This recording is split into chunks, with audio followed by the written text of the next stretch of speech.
Political बाजार में स्वागत है। मैं हूं रामनाथ राजेश। आज राजनीतिक चर्चा से अलग कुछ बात करते हैं। एक ऐसी बात जो शायद आप नहीं जानते। बिहार के दशरथ मांझी का नाम आपने सुना है। गया जिले के माउंटेन में उन्होंने जो ठान ली वो कर दी। अकेले संघर्ष किया और पहाड़ को काट कर रास्ता बना दिया। मांझी की प्रासंगिकता को आज की तकनीकी रूप से उन्नत समाज में लोग नकार सकते हैं, लेकिन आज मैं आपको ऐसे कुछ लोगों के बारे में बताने जा रहा हूं जिन्होंने विपरीत परिस्थितियों में भी तमाम तरह की चुनौतियों को स्वीकार किया और अपनी मंजिल हासिल की। अपनी मेहनत से भारतीय प्रशासनिक सेवा के अधिकारी यानी आईएएस बन गए। भारत सरकार के वित्त मंत्रालय में अवर सचिव सज्जन यादव ने इन्हीं आईएएस अधिकारियों पर अपनी किताब लिखी है, जिसका 2 माह पहले दिल्ली के कॉन्स्टिट्यूशन क्लब में केंद्रीय शिक्षा मंत्री धर्मेंद्र प्रधान के हाथों विमोचन हुआ। किताब का नाम है स्केलिंग माउंट यूपीएससी। यहाँ संयोग से उस कार्यक्रम में मुझे भी भाग लेने का मौका मिला।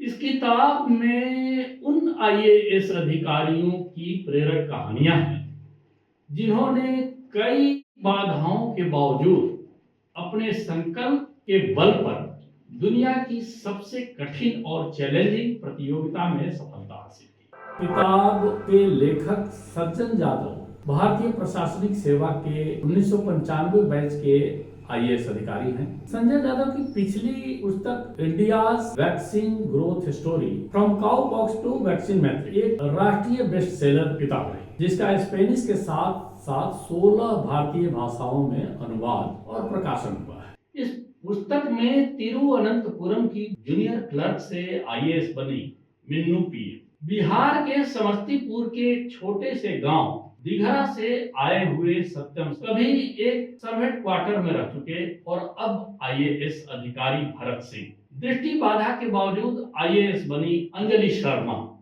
दक्षिण कश्मीर के गांव से आने वाले वसीम अहमद भट्ट, बिजनौर की रहने वाली श्रुति शर्मा और अमेरिका की चकाचौंध का मोह त्याग कर आईएएस बनने आए रवीश के संघर्षों की ये कहानी है। वैसे तो इन सभी 7 आईएएस अधिकारियों की कहानियां प्रेरित करती हैं, लेकिन अंजलि शर्मा की कहानी सबसे अलग है।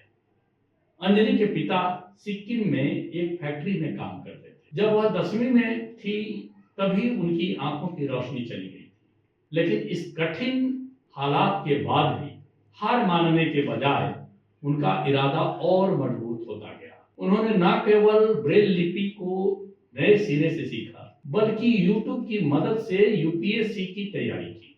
अंजलि ने किसी की मदद नहीं ली। दृष्टिहीन लोगों के लिए पढ़ाई के सीमित साधनों, खराब स्वास्थ्य और बार बार की असफलताओं के बावजूद उन्होंने सफलता हासिल की, जो कि एक मिसाल है।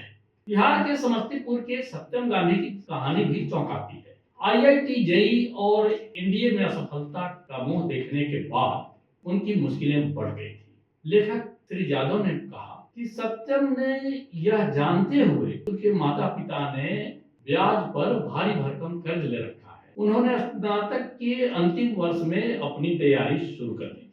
खराब भोजन, आर्थिक तंगी, प्रोफेसरों के ताने, बीमारी और कोविड-19 को झेलते हुए उन्होंने सुनियोजित अध्ययन योजना के अनुसार प्रतिदिन 14 घंटे पढ़ाई की और सिविल सेवा परीक्षा 2020 में 10वीं रैंक हासिल की। वसीम अहमद भट्ट के पिता कश्मीर के अनंतनाग में मधुमक्खी पालन का काम करते थे, लेकिन वसीम का सपना कुछ और था। वसीम के रोल मॉडल थे कश्मीर के आईएएस अधिकारी शाह फैजल और अतहर आमिर।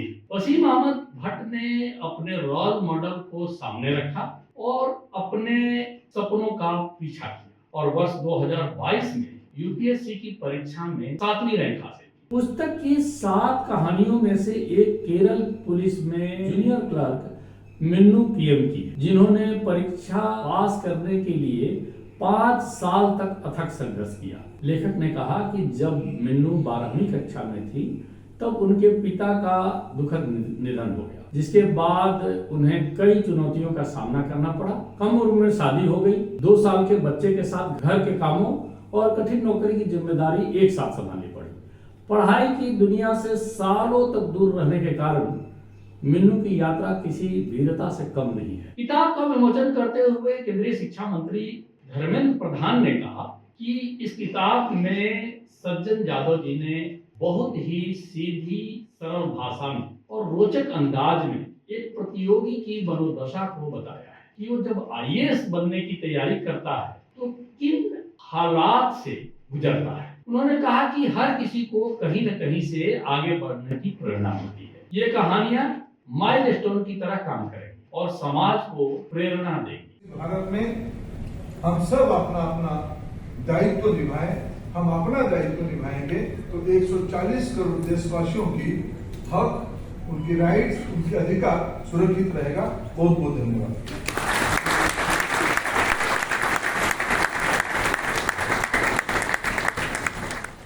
कार्यक्रम में मौजूद भारत के G20 शेरपा रिटायर्ड आईएएस अधिकारी अमिताभ कांत ने कहा कि इस किताब में आईएएस बनने की महत्वाकांक्षा और सफलता की उस बुलंदी तक पहुंचने की जद्दोजहद को बखूबी दर्ज किया गया है, जो आने वाली पीढ़ियों को रास्ता दिखाए।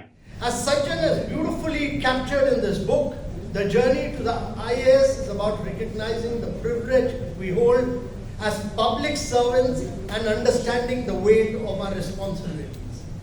In a world filled with complex challenges from education and healthcare to infrastructure and environmental sustainability, the role of civil servants becomes even more critical. UPSC aspiring story of young IAS officer किताब बताती है कि संघ लोक सेवा आयोग की ओर से आयोजित आईएएस के लिए परीक्षा में सफलता हासिल करने के लिए भाषा, पृष्ठभूमि या शारीरिक बाधाएं एक सीमा से ज्यादा प्रभाव नहीं डालती। साथ ही सही रणनीति, एकाग्रता और कठोर परिश्रम किसी भी इंसान को दुनिया में कहीं भी पहुंचा सकते हैं। किताब में कहानी कहने का जो ढंग अद्भुत है और इसमें किसी भी तरह के उपदेश का पुट नहीं है। भारत के आम युवक युवतियों के लिए आईएएस जैसी खास परीक्षा में सफल होने के ये उदाहरण जरूर लोगों को अपनी तरफ आकर्षित करेंगे। इस वीडियो को लाइक करिए और ऐसी और वीडियो देखने के लिए सब्सक्राइब करिए।